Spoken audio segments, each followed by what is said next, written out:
प्रणाम मित्रों, कुलदीप भगत online classes में पुनः स्वागत करता हूं आपका। आज अपन बात करते हैं मुस्लिम लीग और जिन्ना की भूमिका तथा भारत विभाजन देखेंगे।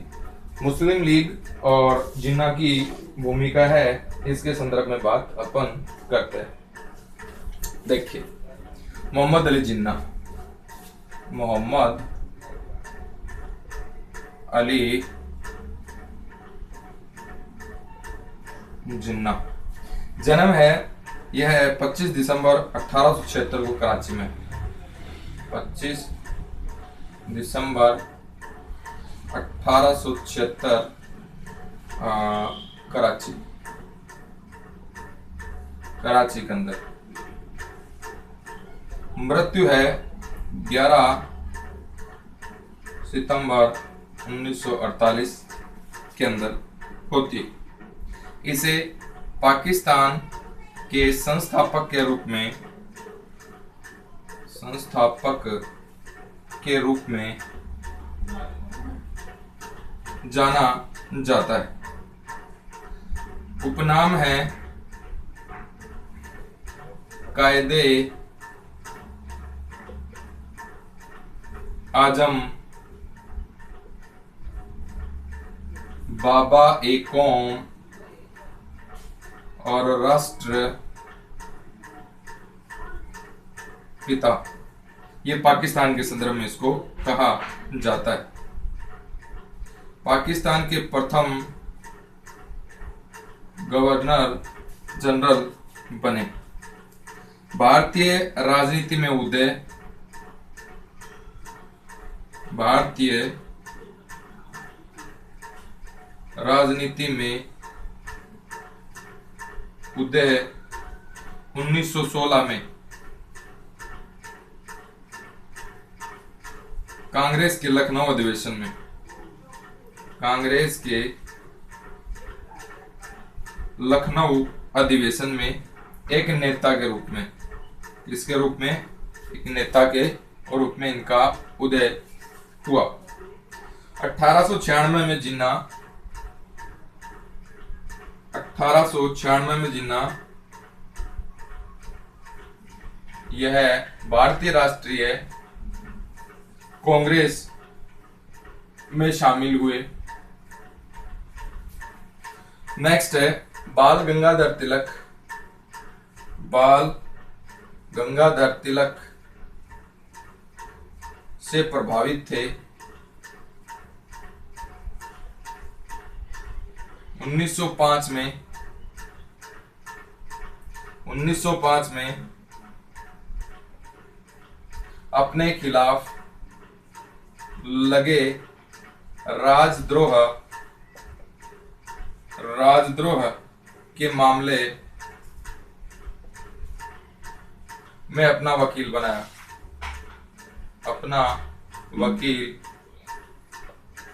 बनाया। 1913 में जिन्ना ने कांग्रेस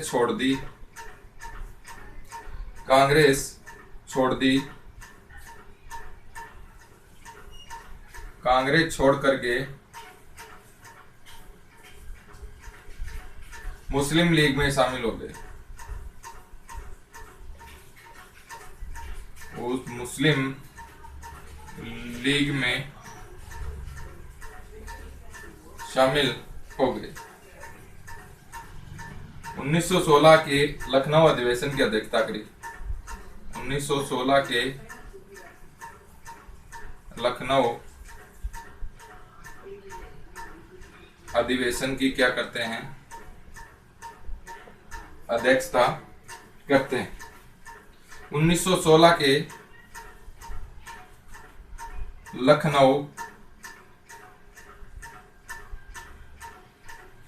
समझौते के कर्ता धर्ता जिन्ना थे। नेहरू रिपोर्ट 1928, नेहरू रिपोर्ट 1928 है। भारत सचिव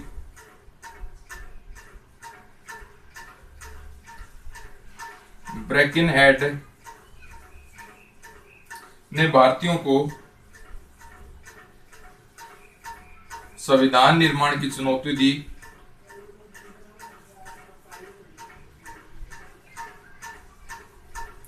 चुनौती दी 10 अगस्त 1928 को नेहरू के नेतृत्व में 10 अगस्त 1928 को नेहरू के नेतृत्व में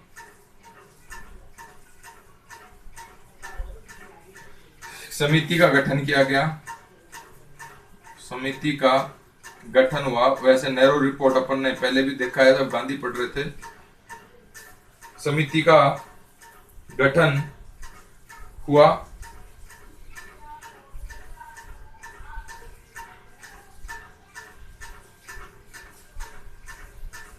अपनी रिपोर्ट प्रस्तुत की और इस समिति ने अपनी रिपोर्ट प्रस्तुत की जिसे नेहरू रिपोर्ट के नाम से भी जाना जाता है। आगे देखिए नेहरू रिपोर्ट और मुस्लिम लीग के अंदर जो प्रतिक्रिया रहेगी उसकी अपन बात करेंगे। पहले इसको देख लेते हैं। देखिए भी मोहम्मद अली जिन्ना है, इसका जन्म 25 दिसंबर 1876 को कराची के अंदर हुआ था और 11 सितंबर 1948 को इसकी मृत्यु हो गई थी। पाकिस्तान के संस्थापक के रूप में इसको जाना जाता है। पाकिस्तान में इसे कायदे आजम, बाबा ए कौम और राष्ट्रपिता के नाम से भी जाना जाता है।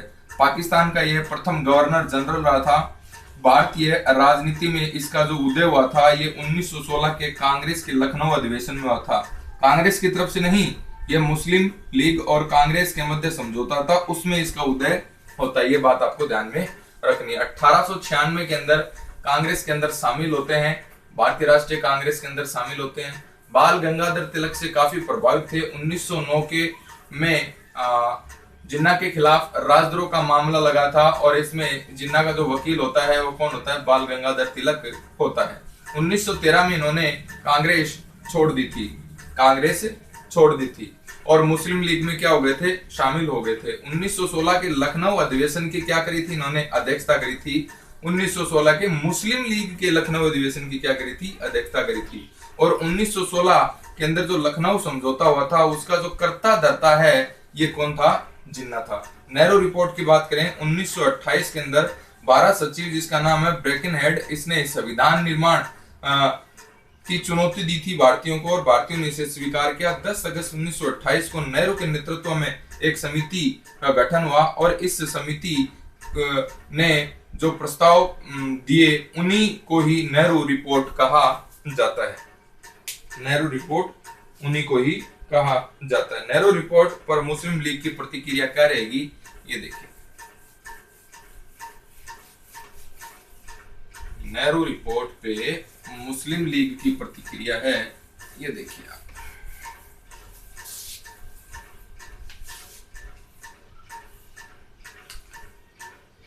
नेहरू रिपोर्ट पर मुस्लिम लीग की प्रतिक्रिया। नेहरू रिपोर्ट पर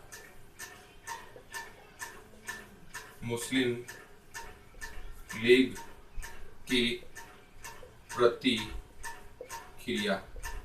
देखिए सब प्रतिक्रिया देखेंगे। दिसंबर 1927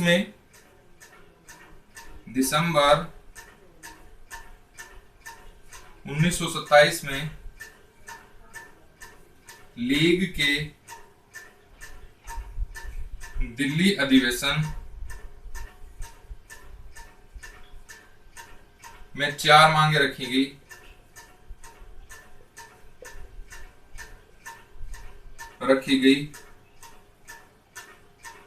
दिसंबर 1927 में कांग्रेस के मद्रास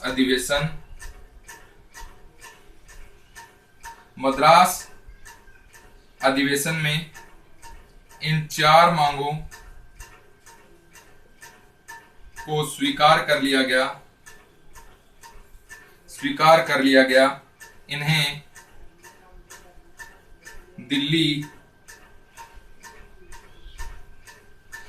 दिल्ली प्रस्ताव भी कहा जाता है। नेक्स्ट है दिसंबर 1928 में नेहरू रिपोर्ट की समीक्षा के लिए सर्वदलीय सम्मेलन है, यह कलकत्ता के अंदर बुलाया गया। यहां पर जिन्ना ने लीग की तरफ से 3 संशोधन प्रस्तुत किए।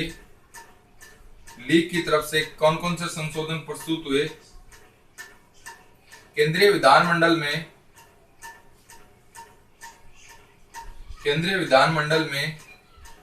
एक तिहाई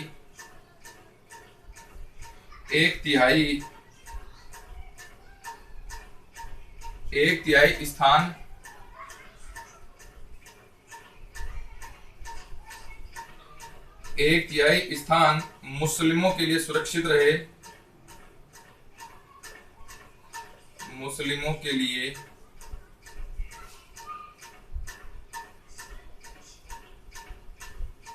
आरक्षित रहे।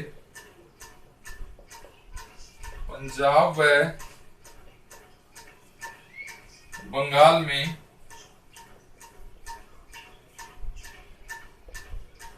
विधानमंडलों में जनसंख्या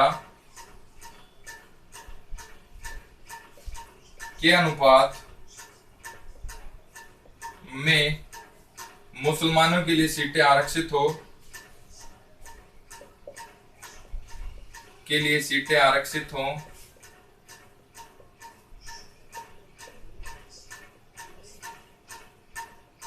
नेक्स्ट है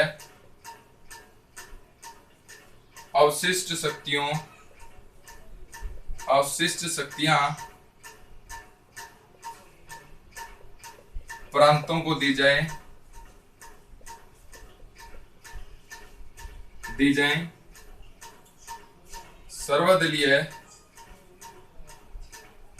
सर्वदलीय सम्मेलन में जिन्ना के प्रस्ताव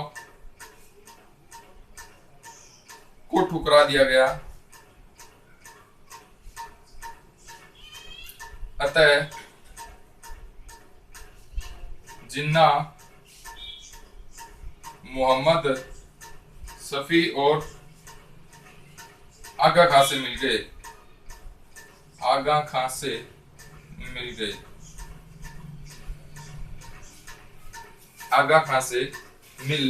गए।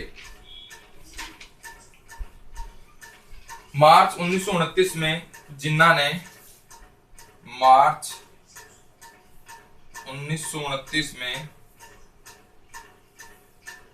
ने 14 सूत्री मांगे प्रस्तुत की। देखें सब, देखते हैं इसको दोबारा। नेहरू रिपोर्ट पर मुस्लिम लीग की क्या प्रतिक्रिया रही? दिसंबर 1927 में लीग के दिल्ली के अंदर अधिवेशन हुआ और इसके अंदर 4 मांगे रखी गई। दिसंबर 1927 के अंदर कांग्रेस का मद्रास के अंदर अधिवेशन हुआ और इन लीग की चारों मांगों को स्वीकार कर लिया गया और यहाँ पर इसको दिल्ली प्रस्ताव भी कहा जाता है। दिल्ली प्रस्ताव भी इसे कहा जाता है। यहाँ पर मद्रास के अंदर कांग्रेस अधिवेशन में लीग की 4 मांगों को मान लिया गया जो लीग ने दिल्ली अधिवेशन 1927 में मांगी थी और इसी कारण इसको दिल्ली प्रस्ताव के नाम से भी जाना जाता है। दिसंबर 1928 में नेहरू रिपोर्ट की समीक्षा के लिए सर्वदलीय सम्मेलन है, यह कलकत्ता में आयोजित किया गया। अब देखिए गांधी ने लीग की तरफ से क्या सुझाव दिए, ये देखिए क्या शर्तें रखी।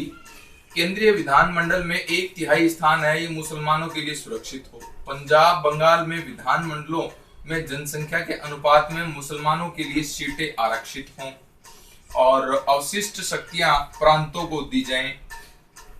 नेक्स्ट देखें, सर्वदलीय सम्मेलन में जिन्ना के प्रस्तावों को क्या कर दिया गया, ठुकरा दिया गया। अतः जिन्ना है ये किससे मिल जाते हैं, मोहम्मद शफी और आगा खां से मिल जाते हैं।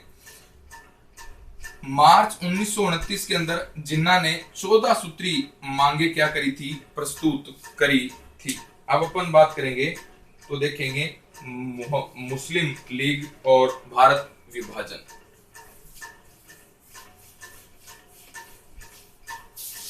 मुस्लिम लीग और भारत विभाजन के संदर्भ में अपन बात कर रहे हैं। देखिए मुस्लिम लीग और भारत विभाजन। अब मुस्लिम लीग की बात करेंगे जो भारत के विभाजन तक जाएगी। देखिए भारत में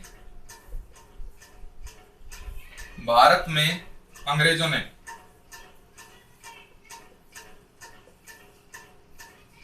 ने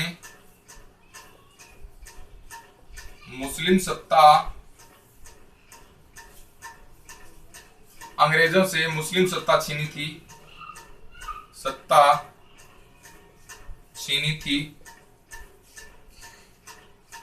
थी। ऐसी स्थिति में मुस्लिम अंग्रेजों के संदेह के दायरे में रहे।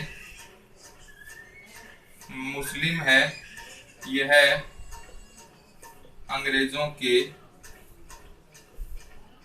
संदेह के दायरे में रहे।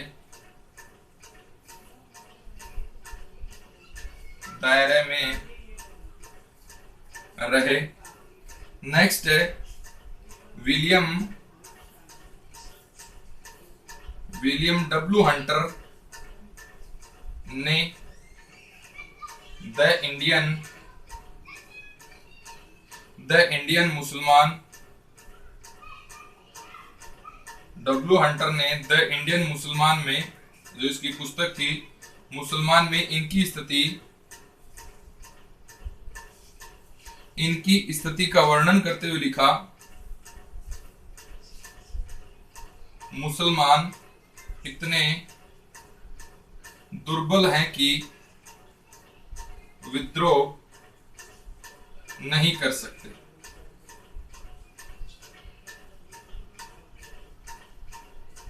इतने दुर्बल हैं कि विद्रोह नहीं कर सकते।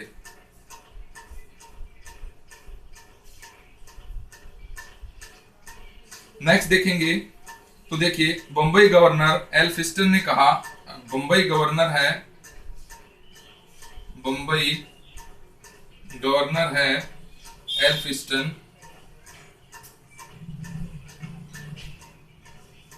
एल्फिस्टन ने कहा बांटो और राज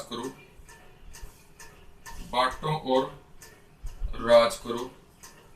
ये कथन किसका है, एल्फिस्टन का है। लॉर्ड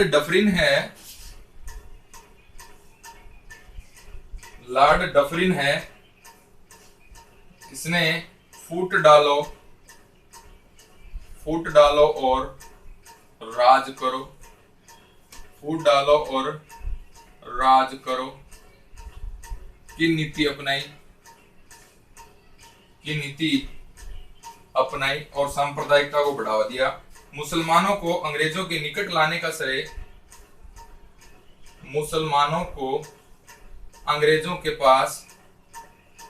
अंग्रेजों के निकट लाने का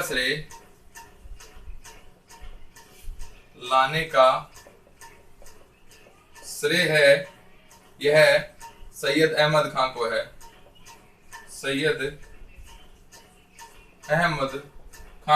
है। प्रारंभ में सैयद अहमद खां है, ये राष्ट्रवादी थे। इन्होंने कहा भारत का प्रत्येक नागरिक हिंदू है।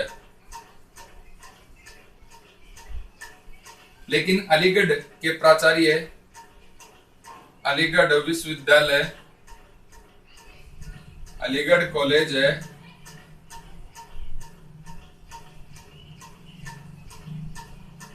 अलीगढ़ महाविद्यालय, विश्वविद्यालय नहीं महाविद्यालय, अलीगढ़ महाविद्यालय के प्राचार्य है, इसका नाम है थियोडोर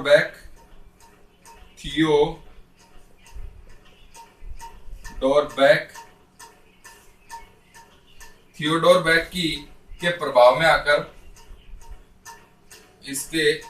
आकर इसके विचारों में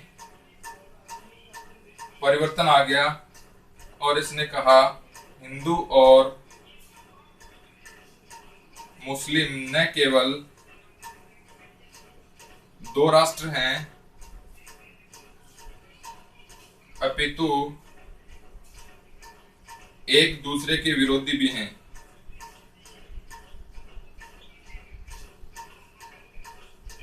एक दूसरे के विरोधी भी हैं। 1 अक्टूबर 1906 को एच एच आगा खां के नेतृत्व में मुसलमानों का दल किससे मिलता है? मिंटो से। कहां पर? शिमला के अंदर। गवर्नर जनरल था मिंटो, शिमला में मिला था। और इस प्रतिनिधि मंडल का जो जनक था ये कौन था? अलीगढ़ कॉलेज के प्रिंसिपल आर्क बोल्ड। नेक्स्ट देखिए आगे। देखिए अपन बात करें सांप्रदायिकता का विकास देख रहे हैं अपन। भारत में अंग्रेजों ने मुसलमानों से सत्ता छीनी थी। अंग्रेजों ने किससे सत्ता छीनी? मुसलमानों से। इसलिए मुस्लिम अंग्रेजों के संदेह के घेरे में हमेशा रहे। विलियम डब्ल्यू हंटर है, इसकी पुस्तक है द इंडियन मुसलमान। इसमें इस मुसलमानों की स्थिति के बारे में कहा कि मुसलमान इतने दुर्बल हैं कि विद्रोह नहीं कर सकते। बंबई गवर्नर एल्फिस्टन है, ये जो है इसका जो कथन था ये बांटो और राज करो का कथन था। डफरिन है, इसने फूट डालो और राज करो की नीति के तहत सांप्रदायिकता को बढ़ावा दिया। नेक्स्ट है मुसलमानों को अंग्रेजों के निकट लाने का श्रेय दिया जाता है। ये किसको दिया जाता है? सैयद अहमद खां को। पहले ये राष्ट्रवादी थे। इनका कथन था भारत का प्रत्येक नागरिक क्या है? हिंदू है। लेकिन अलीगढ़ कॉलेज के प्राचार्य थियोडोर बैक के निकट आने से इनके प्रभाव में परिवर्तन हो गया और इन्होंने कहा हिंदू और मुस्लिम न केवल दो राष्ट्र हैं अपितु एक दूसरे के क्या हैं? विरोधी भी हैं। अक्टूबर 1906 में एच आगा खां के नेतृत्व में मुसलमानों का एक दल है, ये गवर्नर जनरल मिंटो से शिमला में मिलता है। और इस प्रतिनिधिमंडल का जो जनक था या इस प्रतिनिधिमंडल का जो खाका जो तैयार किया था वो किसने तैयार किया था? अलीगढ़ कॉलेज के प्रिंसिपल आर्क बोल्ड ने तैयार किया था। आर्क बोल्ड ने क्या किया था साहब? तैयार किया था।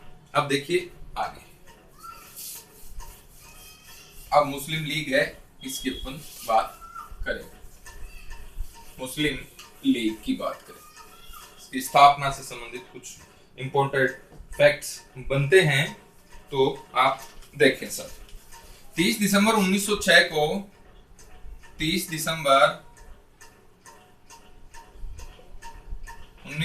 को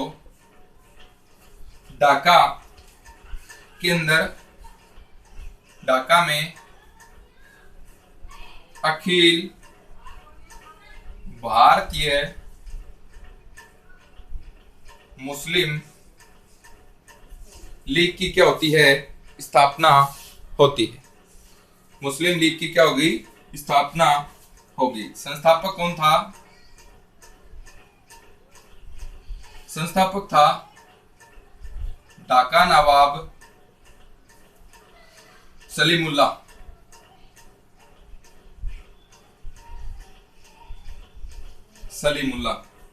अध्यक्ष कौन था साहब? अध्यक्ष था वकार उल मुल्क। प्रथम प्रधानमंत्री और प्रथम राष्ट्रपति इसका आगा खां आगा खां था। 1908 में आगा खां लीग के स्थायी अध्यक्ष बने। स्थायी क्या बन गए? अध्यक्ष बन गए। अलीगढ़ है, यह लीग का प्रधान कार्यालय बन गया। प्रधान कार्यालय बन गया। लंदन के अंदर लीग शाखा का जो अध्यक्ष था, इसका नाम है सैयद अमीर अली। सैयद अमीर अली। नेक्स्ट अपन देखते हैं 1916 के अंदर। 1916 में तिलक ने लीग व कांग्रेस के बीच समझौता करवाया।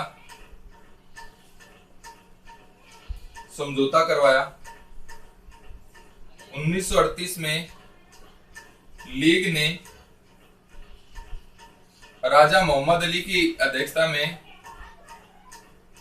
मोहम्मद मेहंदी की अध्यक्षता में हिंदुओं द्वारा मुसलमानों पर हुए अत्याचारों का आकलन के लिए पीरपुर समिति का गठन किया। पीरपुर समिति का क्या किया गया साहब? गठन किया गया। पीरपुर समिति का गठन है, यह किया गया। 1939 में लीग ने 2 राष्ट्रों का नारा दिया। 1939 में लीग ने 2 पृथक राष्ट्रों का नारा दिया।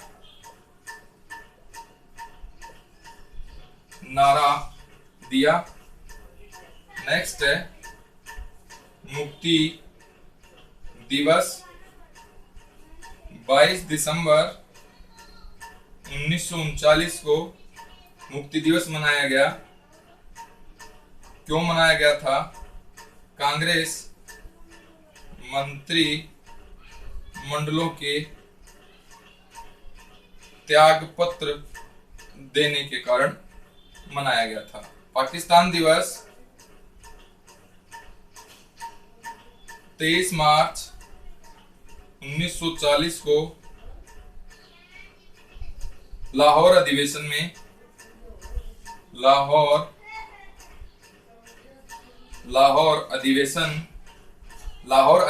में जिन्ना की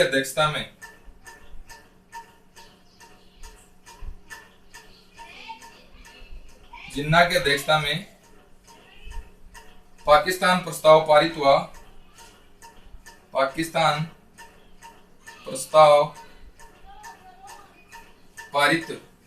हुआ। मार्च 1944 में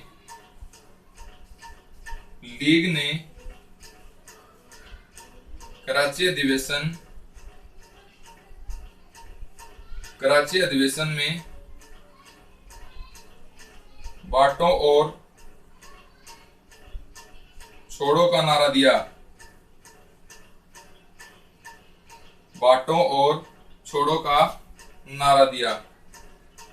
16 अगस्त 1946 में लीग ने सीधी कार्यवाही दिवस बनाया और यहाँ पर नारा बुलंद हुआ, लड़कर लेंगे पाकिस्तान। लड़कर लेंगे पाकिस्तान। देखिए दिसंबर 1906 के अंदर ढाका में अखिल भारतीय मुस्लिम लीग की स्थापना होती है। संस्थापक ढाका का नवाब सलीमुल्लाह था। अध्यक्ष वकार उल मुल्क रहते हैं। प्रथम राष्ट्रपति आगा खां बनते हैं 1908 के अंदर। आगा खां है यह लीग के स्थायी अध्यक्ष बन जाते हैं। आगा खां लीग के क्या बन जाते हैं? स्थायी अध्यक्ष बने जाते हैं। अलीगढ़ है यह लीग का प्रमुख कार्यालय हुआ। लीग की लंदन शाखा का जो अध्यक्ष था ये कौन था? सैयद अमीर अली। नेक्स्ट देखेंगे 1916 के अंदर तिलक ने लीग और कांग्रेस के बीच समझौता करवाया। 1938 में लीग ने राजा मोहम्मद मेहदी की अध्यक्षता में हिंदुओं द्वारा मुसलमानों पर हुए अत्याचारों के आकलन के लिए पीरपुर समिति की स्थापना की या पीरपुर समिति का गठन किया। 1939 के अंदर लीग ने 2 पृथक राष्ट्रों का नारा दिया। मुक्ति दिवस इंपॉर्टेंट क्वेश्चन है। मुक्ति दिवस कब बनाया गया? 22 दिसंबर 1939 को, जब कांग्रेस मंत्रिमंडलों ने त्यागपत्र दे दिया था मुस्लिम लीग के विरोध में। पाकिस्तान दिवस ये भी इंपॉर्टेंट है। ये कब का है? 23 मार्च 1940 को लाहौर अधिवेशन हो रहा था लीग का, जिसकी अध्यक्षता किसने करी थी? जिन्ना ने। और जिन्ना ने ही पाकिस्तान प्रस्ताव यहाँ पर पारित किया था। मार्च 1944 में लीग ने कराची अधिवेशन के अंदर एक नारा दिया, बड़ा इंपॉर्टेंट नारा है, बांटो और छोड़ो का नारा है। ये कौन से अधिवेशन में? कराची अधिवेशन में, लीग के कराची अधिवेशन में दिया गया। 16 अगस्त 1946 को लीग ने सीधी कार्यवाही दिवस मनाया। बड़ा इंपॉर्टेंट क्वेश्चन है, सीधी कार्यवाही दिवस मनाया और नारा दिया एक, लड़कर लेंगे पाकिस्तान, लड़कर लेंगे पाकिस्तान। आगे देखिए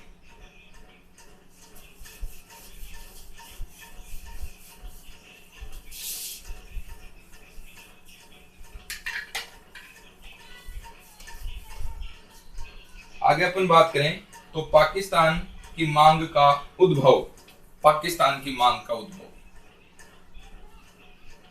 की मांग का उद्भव देखिए, सर्वप्रथम मोहम्मद इकबाल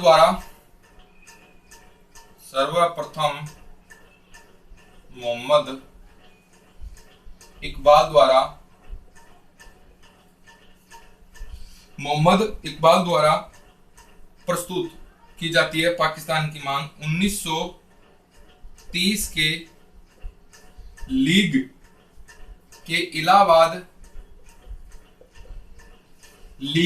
इलाहाबाद अधिवेशन में मोहम्मद इकबाल है, इसने मुस्लिम राज्य के गठन की रूपरेखा तैयार की। मुस्लिम राज्य के गठन की रूपरेखा है, यह तैयार हुई। नेक्स्ट अपन देखेंगे, बाद में इसके बाद कैम्ब्रिज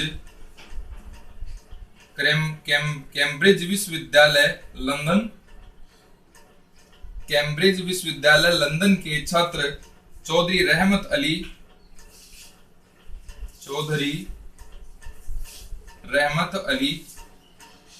व रहमत अली और अमीर अली ने गोलमेज सम्मेलन, इन दोनों ने पाकिस्तान की रूपरेखा रखी। गोलमेज सम्मेलन के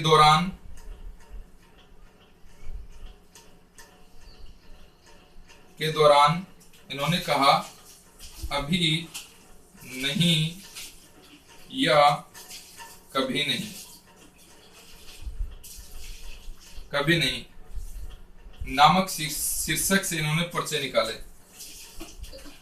शीर्षक के नाम से इन्होंने क्या निकाले साहब? पर्चे निकाले। शीर्षक के नाम से इन्होंने पर्चे निकाले। नेक्स्ट देखिए, इन्होंने पाकिस्तान यानी रहमत अली है, पाकिस्तान शब्द ये देता है PAKASTHAN और इन शब्दों का अलग अलग बताता है नाम। पी से पंजाब, पी से पंजाब हो गया, ए से अफगानिस्तान हो गया, और के से हो गया, अलग अलग अपन कर लेते हैं। पी से तो पंजाब हो गया, और ए से अफगान हो गया, के से कश्मीर हो गया, एस से सिंध हो गया, और TAN से बलूचिस्तान हो गया, पाकिस्तान जो शब्द है यह फारसी भाषा से लिया गया है, जिसका अर्थ होता है पाक लोगों का देश, पाक लोगों का देश। नेक्स्ट है 1937 में चुनाव हुए। 1937 के चुनाव और मुस्लिम सांप्रदायिकता की अपन बात करें, 1937 के चुनाव हैं, यह है 1935 के अधिनियम के तहत होते हैं। अधिनियम के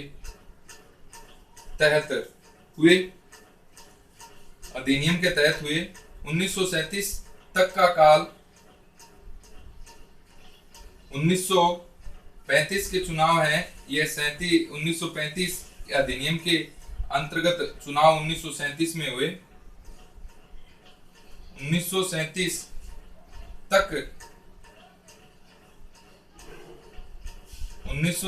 तक के काल को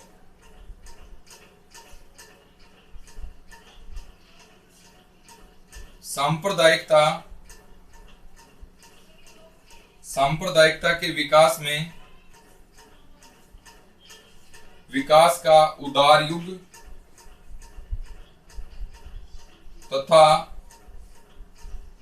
1937 के बाद उग्र सांप्रदायिकता का युग माना जाता है। 1937 के चुनाव में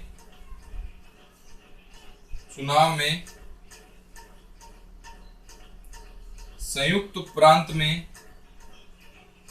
जवाहरलाल नेहरू ने मंत्रिमंडल का गठन किया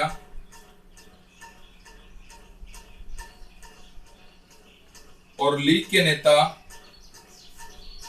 जिसका नाम है खलीक उज़्मा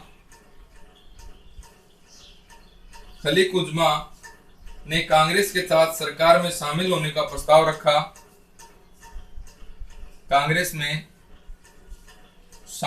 प्रस्ताव रखा। इसके सामने प्रस्ताव रखा और कहा कि लीग की सदस्यता त्याग करें। कांग्रेस में शामिल होने का प्रस्ताव रखा और कहा लीग का क्या कर दें, त्याग कर दें। जिन्ना और खलीक उज़्मा ने इसी बात को लीग पर आक्रमण समझा। लीग पर क्या समझा साहब? आक्रमण समझा। देखिए, इसके बाद में अपन चर्चा करते हैं। पहले इसको देखते हैं। पाकिस्तान की मांग का उद्भव है। सर्वप्रथम मोहम्मद इकबाल ने 1930 के अंदर इलाहाबाद में लीग का अधिवेशन होता है और यहाँ पर मोहम्मद इकबाल के द्वारा सर्वप्रथम मुस्लिम राज्य के गठन की रूपरेखा तैयार की जाती है। कैम्ब्रिज विश्वविद्यालय लंदन में पढ़ने वाले छात्र चौधरी रहमत अली और अमीर अली के द्वारा भी यह पाकिस्तान की रूपरेखा है यह रखी जाती है और इनके द्वारा गोलमेज सम्मेलन के दौरान एक पर्चा बंटवाया जिसका शीर्षक था अभी नहीं तो कभी नहीं के पर्चे इन्होंने निकाले। अभी नहीं तो कभी नहीं के नाम के शीर्षक के पर्चे निकाले। और रहमत अली के द्वारा पाकिस्तान शब्द है यह दिया जाता है, पी से पाकिस्तान, ए से अफगान, के से कश्मीर, एस से सिंध और TAN टान से बलूचिस्तान शब्द बनाया इन्होंने। पाकिस्तान है ये फारसी भाषा का शब्द है जिसका अर्थ होता है पाक लोगों का रहने वाला देश, यानी जहाँ पर पवित्र लोग रहते हों। 1937 में चुनाव हुए और ये 1935 के अधिनियम के तहत चुनाव हुए थे। 1937 तक का काल है यह सांप्रदायिकता के विकास में उदार युग का काल कहा जाता है। 1937 के बाद का काल है ये उग्र सांप्रदायिकता के युग का काल माना जाता है। 1937 के चुनाव के अंदर अपन देखें, संयुक्त प्रांत में जवाहरलाल नेहरू के द्वारा मंत्रिमंडल का गठन किया गया और इसमें लीग का नेता था खलीक उज़्मा है, इसको कांग्रेस में शामिल होने का ऑफर दिया गया, लेकिन साथ में शर्त रखी कि उसको लीग का त्याग करना पड़ेगा और कांग्रेस की सदस्यता लेनी पड़ेगी। इस बात को लेकर मोहम्मद अली जिन्ना और खलीक उज़्मा ने लीग के ऊपर आक्रमण समझा और यह सांप्रदायिकता और भी तीव्र हो गई। आगे देखिए,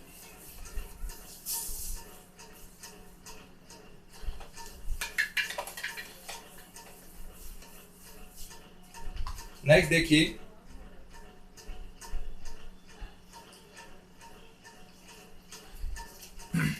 उन्नीस जनवरी 1940 को जिन्ना ने कहा, 19 जनवरी 1940 को जिन्ना ने कहा, क्या कहा? भारत में दो राष्ट्र हैं, भारत में दो राष्ट्र हैं और दोनों को अपनी मातृभूमि के शासन में समान भाग मिलना चाहिए, समान भाग मिलना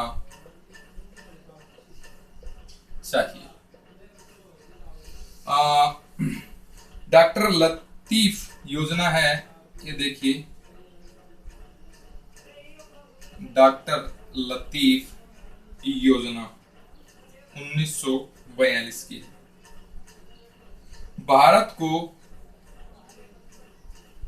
सांस्कृतिक इकाइयों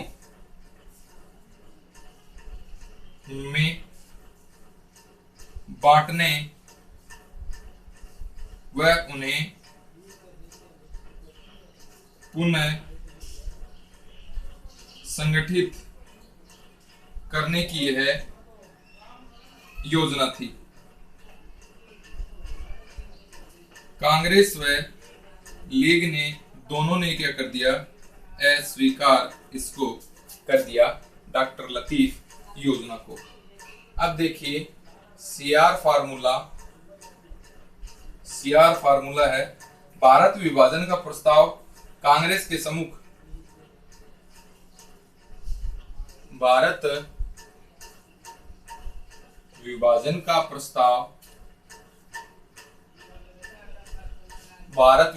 प्रस्ताव कांग्रेस के सम्मुख रखने वाला कौन था? सी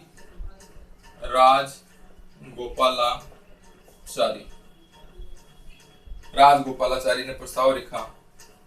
विभाजन का विरोध होने के बाद इसे स्वीकार कर लिया गया। पहले तो इसका विरोध हुआ लेकिन उसके बाद में इसे स्वीकार कर लिया गया। इस फार्मूले को पाकिस्तान निर्माण का प्रारूप भी कहा जाता है। जिन्ना ने इसे अंग कटे, सड़े व दीमक लगे पाकिस्तान की योजना कहा और इसे अस्वीकार कर दिया, अस्वीकार कर दिया। गांधी जिन्ना वार्ता, गांधी जिन्ना वार्ता, गांधी जिन्ना वार्ता कब के साहब? 1944 के। गांधी जिन्ना वार्ता। जिन्ना का कहना था कि विभाजन स्वतंत्रता प्राप्ति से पूर्व हो। जिन्ना का कहना था विभाजन स्वतंत्रता प्राप्ति से पूर्व हो। गांधी की पंजाब और आसाम के विभाजन की बात भी जिन्ना ने अस्वीकार कर दी। गांधी की पंजाब और आसाम के विभाजन की बात जिन्ना ने स्वीकार नहीं की और मौलाना अब्दुल कलाम आजाद ने, मौलाना अब्दुल कलाम आजाद ने गांधी की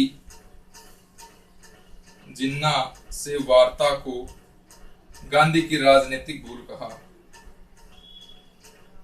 राजनीतिक भूल कहा और गांधी की आलोचना की। अब देखिए देसाई लियाकत वार्ता की अपन बात करेंगे।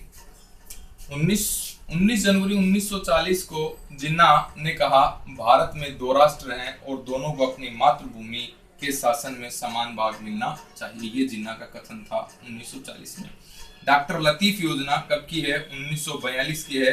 भारत को सांस्कृतिक इकाइयों में बांटने और उन्हें पुनः संगठित करने की योजना है थी। कौन सी? डॉक्टर लतीफ योजना थी। कांग्रेस व लीग ने दोनों ने क्या कर दिया था? इसे अस्वीकार कर दिया था। CR फार्मूला है, इसमें देखिए आप, भारत विभाजन का प्रस्ताव रखा गया और किसने रखा था? चक्रवर्ती राजगोपालाचारी ने रखा था। इसे CR फार्मूले के नाम से जाना जाता है। पहले तो इस फार्मूले का विरोध हुआ लेकिन बाद में इसे स्वीकार कर लिया गया। पाकिस्तान निर्माण का प्रारूप भी इसे कहा जाता है, CR फार्मूले को। जिन्ना ने इसे अंग कटे सड़े दिमक लगे पाकिस्तान की योजना कहते हुए इसको अस्वीकार कर दिया था, CR फार्मूले को। गांधी जिन्ना वार्ता है, ये कब होती है? 1944 के अंदर। जिन्ना जो है यह विभाजन है स्वतंत्रता प्राप्ति से पूर्व चाहता था। गांधी ने पंजाब और आसाम के विभाजन की बात की थी जिन्ना से, इसने जिन्ना ने क्या कर दिया था? अस्वीकार कर दिया था। मौलाना अबुल कलाम आजाद है, मौलाना अबुल कलाम आजाद, इसने गांधी जिन्ना वार्ता के बारे में कथन कहा है कि यह गांधी की राजनीतिक भूल थी। गांधी की राजनीतिक भूल है। ये गांधी जिन्ना वार्ता को किसने कहा था? मौलाना अबुल कलाम आजाद ने कहा था। अबुल कलाम आजाद ने कहा था।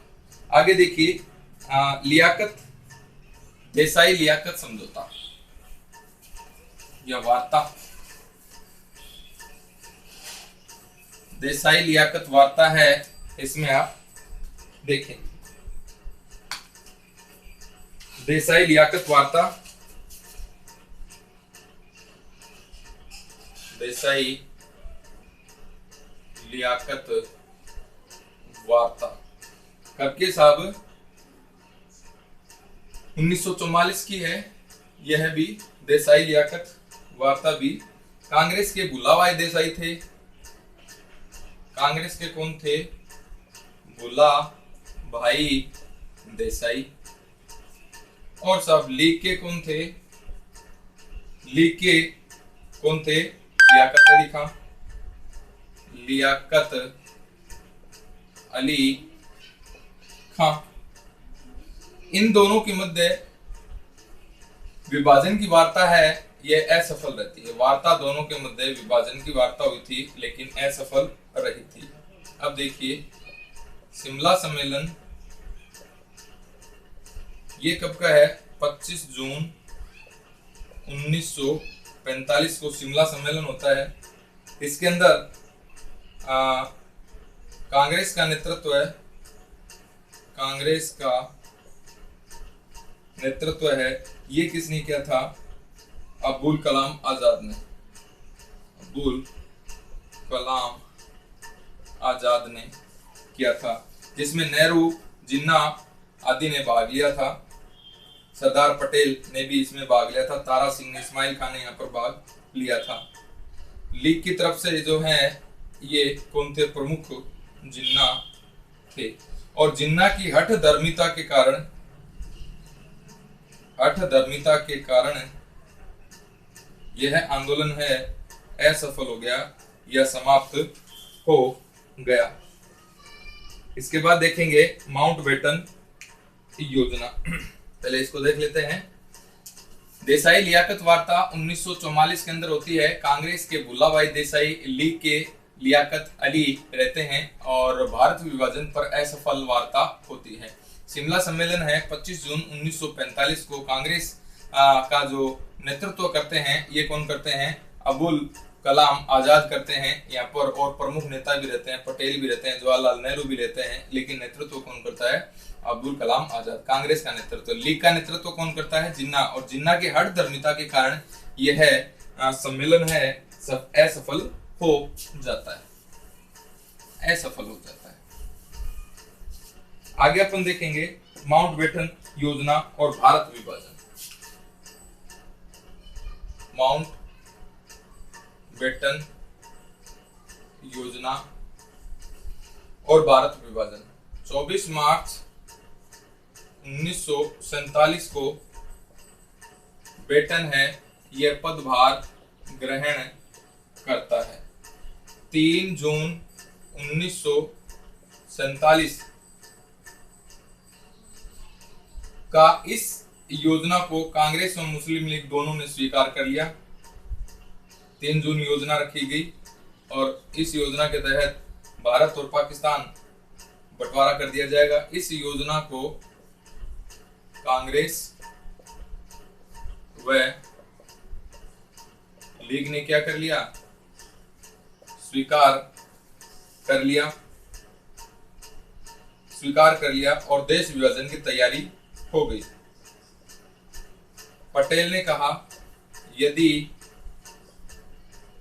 विभाजन नहीं किया गया तो भारत अनेक टुकड़ों में बंट जाएगा। ये पटेल का कहना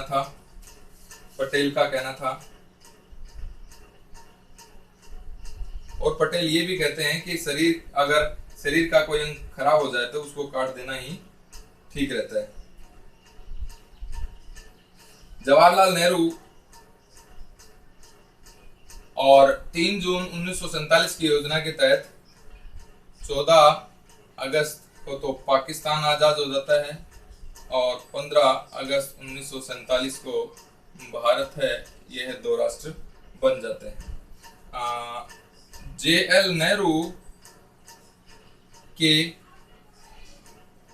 जीवनी लेखक हैं, JL नेहरू के जीवनी लेखक है माइकल ब्रेचर।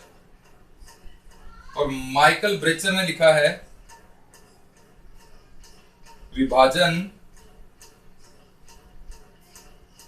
विभाजन को स्वीकार करने के पीछे कांग्रेस नेताओं का सत्ता के प्रति आकर्षण प्रमुख था। बहुत अच्छी बात है, ये इंपॉर्टेंट है, ध्यान में रखना है। देखिए साहब, माउंटबेटन है यह 24 मार्च 1947 को बेटन है इसने भारत के अंदर गवर्नर जनरल का पदभार ग्रहण किया और 3 जून 1947 यानी 3rd जून प्लान है ये घोषित किया गया। इस योजना के तहत भारत और पाकिस्तान को स्वतंत्र कर दिया जाएगा। तो देखिए, कांग्रेस और लीग ने इस योजना को स्वीकार कर लिया। पटेल ने कहा यदि विभाजन नहीं किया गया तो भारत के अनेक टुकड़े हो जाएंगे, और पटेल ने कहा कि अगर किसी शरीर का अंग खराब हो जाता है तो उसे काट कर फेंक देना ही उचित रहेगा। और 14 अगस्त 1947 को पाकिस्तान, 15 अगस्त 1947 को भारत आजाद हो जाते हैं। जवाहरलाल नेहरू के जीवनी के लेखककार हैं जिसका नाम है माइकल ब्रेचर। इन्होंने कहा है विभाजन को स्वीकार करने के पीछे कांग्रेस नेताओं का सत्ता के प्रति आकर्षण प्रमुख था। बड़ी इंपॉर्टेंट बात है। तो ये प्रमुख जो बात थी ये थी मुस्लिम लीग, जिन्ना और भारत विभाजन के संदर्भ में। धन्यवाद।